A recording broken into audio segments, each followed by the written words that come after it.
Hey everyone, how's it going? And Standing here, and today I'm bringing you guys finally, the thoughts of Call of Duty Modern Warfare. Now, normally I'm usually like the one to be, how do I put this, um, the one to speak out for COD, usually at the beginning of COD's life cycle. However, I did not enjoy this game when it first came out, and even so to this day, it's not really high up on my list. Now, today I'm going to be strictly speaking for multiplayer, and if you want my thoughts on Warzone, I can create that another day.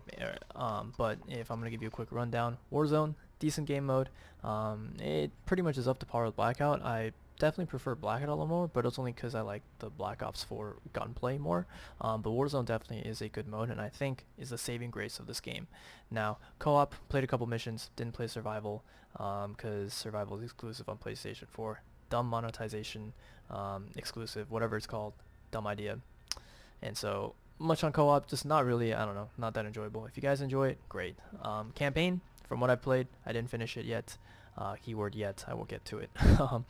It's a great one. I definitely do enjoy it, and it's one of those things that I definitely do enjoy playing. And definitely I mean, Modern Warfare campaigns have usually been pretty good. Infinity Ward in general have always produced pretty good campaigns. So without further ado, let's get into multiplayer. So before we actually enter talking about, hey, like what are my more, I guess, negative thoughts about this game, I just wanted to cover some bases first, right? Some of you guys might be thinking, well, you just have to get good, or you're just a jetpack kid. You joined, Call of Duty when Black Ops 3 was in its prime, right? So to give you guys some background, I've been playing Call of Duty for over a decade at this point, and I've played every single COD except anything before COD 4 I didn't really play. However, I did play COD 4 all the way up until its remaster and even more. You name it, I've played it, and I didn't just play it. I probably played till first prestige, second prestige, at the very least. I don't know why I put myself through that hell, even on some of the worst Call of Duties. Looking at you, World War II. But with that being said, I definitely have put some of my time into Call of Duty, and that's lightly putting it. Now, on top of that, you guys can see stats here. I definitely play a little bit above average, your average Joe. This is it's kind of a flex. But with that being said, I'm just here to show you guys that you can't just tell me, oh, you just need to get good, or oh, you're just, like I said, you just joined Call of Duty Black Ops 4. No, that's not the case.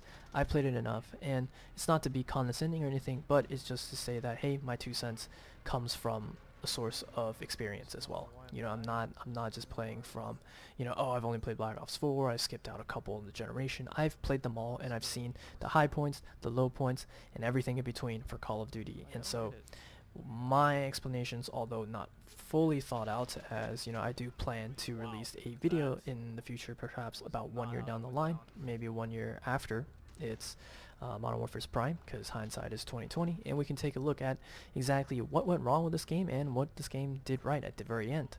But with that being said, as of today, these are sort of my first-hand thoughts and things that I've noticed instantaneously come off the top of my head as to what is wrong with this game.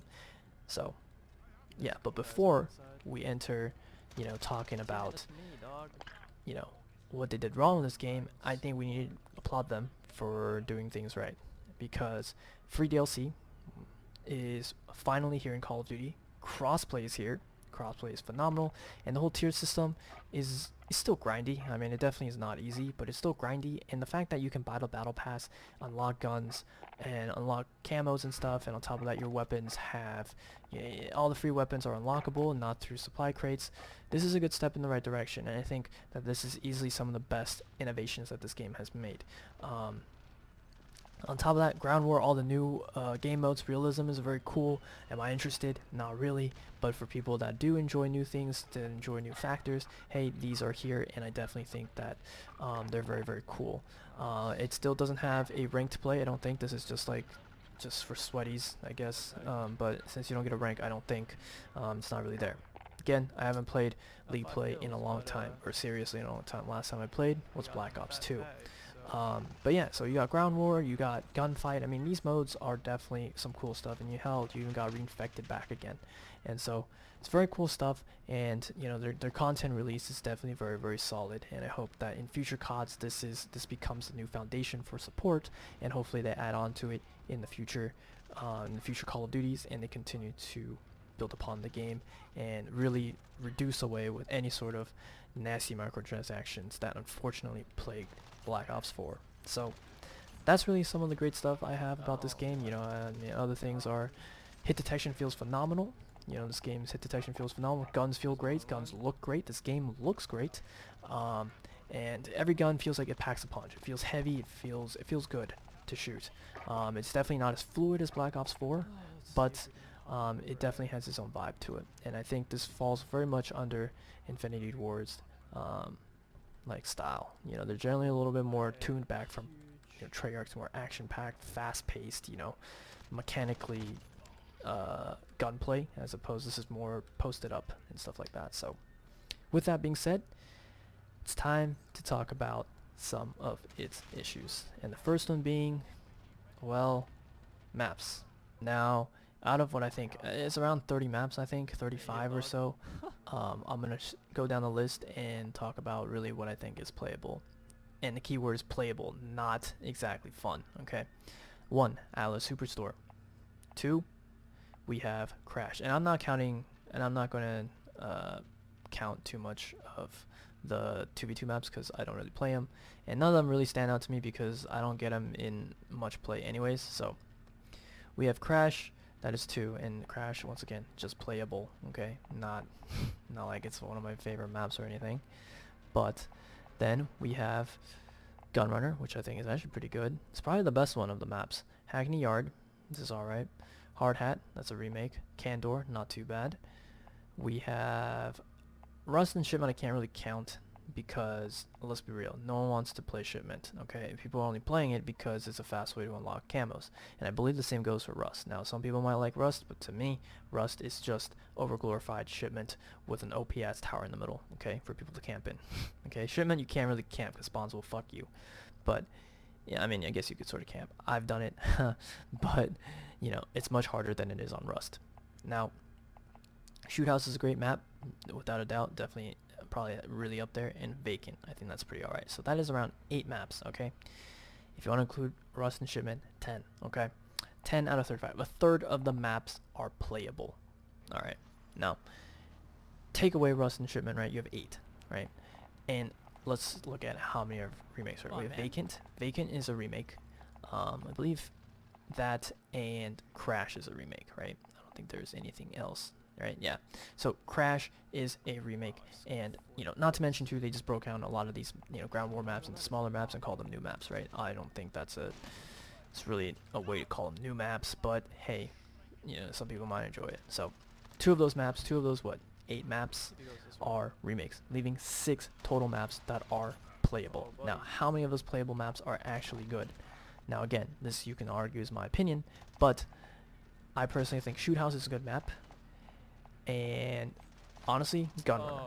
I think Gunrunner plays out really well. It's not my favorite one, but I definitely can see how this at launch, this is the go-to map. So you got 2 maps out of those 6 maps that is actually, I guess you could say, fun to play on, and something that I would get excited to play on, right? As opposed to voting, because it's the superior option to the other one, right? And speaking of voting, we can't even vote for maps, you know, and so I end up having to spend so much time trying to shop for the maps that I do want to play on, because I'm not going to waste 10 minutes playing on a map that I don't enjoy, and it just is not enjoyable, right?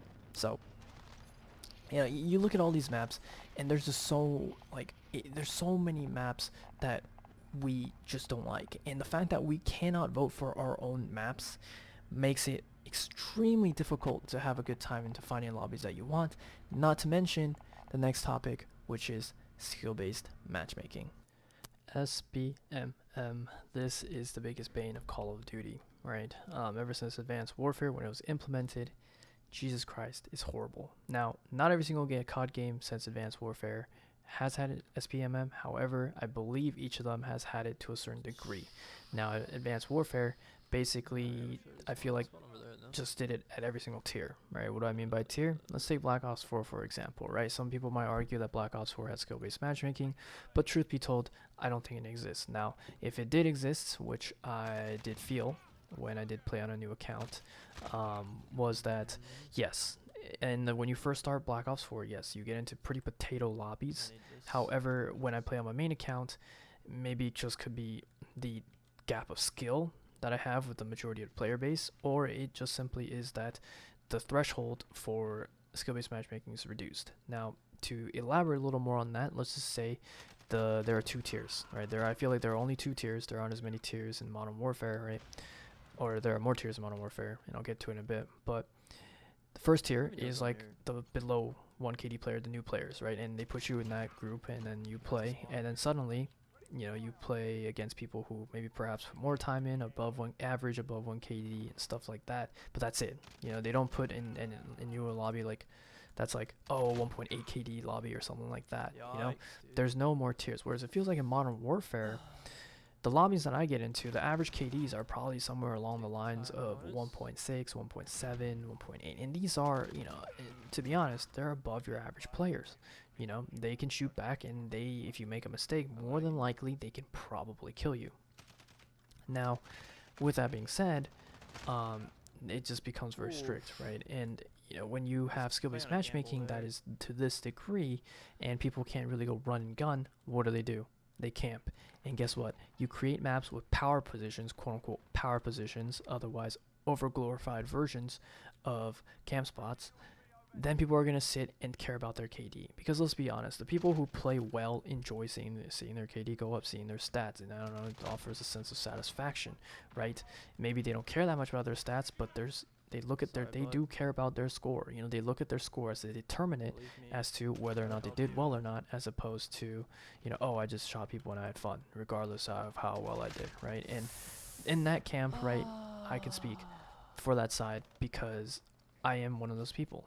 I generally do care about how I perform. I sort of have this expectation for myself to play well, and not just well, but almost dominantly well. And so when you take that away, now I might sound like a spoiled brat here, but it just doesn't feel good when every single game is a sweat fest. Don't get me wrong, I've had my fair share of days where Black Ops 4 felt like it was a sweat fest as well.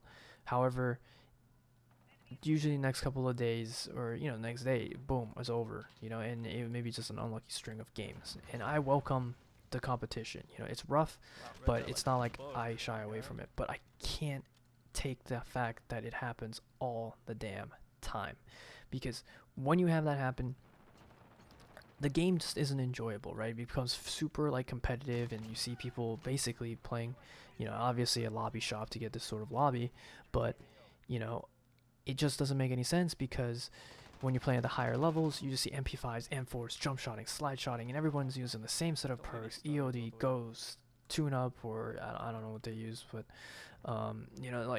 it's pretty much, there's a meta, I feel like, when you're playing at the higher levels, or you just see people running around 725s, and it becomes very, very tedious, very, very annoying. And like I said, I'm not shying away from competition, but we don't need to be sweating our balls off every single game, and I think that is what's inherently wrong with skill-based matchmaking. Now, there is an argument on the other side of this argument, because you could argue that, we don't want the casual players to get stomped, but fundamentally, that's what gaming is about. You don't get good at games just by hopping on the game a couple hours a day and calling it, if not even a couple hours, maybe a couple minutes a day, and saying, I played 2 games of multiplayer, I expect to be a god the next game, I expect to be rewarded. No. We each have to push and pull against some of the best players that this game has to offer. I was nowhere near this level that I was back in Modern Warfare 3. I was not that good, and at the end of the day, you had to work up to get good. The term "get good" wouldn't exist if better players didn't exist, right? And to put them all together to face one another only deteriorates these good players, and chances are these quote-unquote better players are your more hardcore fan base. They're the guys who have put in more time, they're the guys who have put in more effort into learning the game. And just coming from me, I've been playing Call of Duty for a long time, like I said, and so to be forced into lobbies who basically are played as much perhaps as I did, or at least 2-3 other CODs a whole ton, it just isn't fun all the time, you know. And it just, I mean, you can argue you just get good, but to be frank, sometimes you just want to use the off meta guns. But when people are sweating their balls off, it becomes very, very difficult to do so. And you know, like I said, skill-based matchmaking just doesn't belong. And in the game, like it combine that with just poor maps, poor map flow. People feel like they could be everywhere, and I mean, at this point, I can sort of pinpoint where people are. However, with that being said, there's just still so many nooks and crannies to each map that it just doesn't feel very, I don't know, the games don't feel like they flow very well, and it's very much unlike Black Ops 4. And of course, Black Ops 4 had a lot of 3-lane maps, and 3-lane maps aren't exactly what I want. I welcome it, I don't mind them. However, Modern Warfare 3 had some phenomenal 3-lane or non-3-lane maps, and just take a look at Hard Hat. You know, Hard Hat has routes going in and out interchangeably, you know, and to me, this map's a great example. You know, Modern Warfare 3 had a lot of good maps, and Modern Warfare 2 even had a lot of good maps that were not 3 lanes, and we need to capture some of that magic back, because the problem is, you know, like, you know, 3-lane maps play well because there's a sense of flow to them. You know, there's not too many complicated things. There's not 3-story buildings trying to have someone camp up in a quote-unquote power position just so you could reload his claymores with restock every 10 minutes. You know, not to mention kill streaks, you know, allow for campers to get, you know, to be rewarded for just getting kills and saying fuck the objective. You know, and with score streaks, having to take up a perk slot. Why would you wake up a perk slot when it's easier to get kills and, you know, not have to play the objective? You know, just think about that for a second, right? You know, there's a lot of inherent problems, not to mention footsteps being extremely loud, so campers have no reason to move because they just know where you're coming from. And put that all together, you know, a lot of those things you can deal with, but skill-based matchmaking and the poor maps, not to mention not the ability to vote for what you want, meaning that you're forced to either lobby shop until you get a good map, or you're just forced to play the goddamn poor maps. Wow. And that's just not enjoyable. So on that note, though, you know, that's really all I got for you guys. Sorry about the rant, but thanks for watching. Hope you guys have enjoyed, and I'll catch you guys in the next one.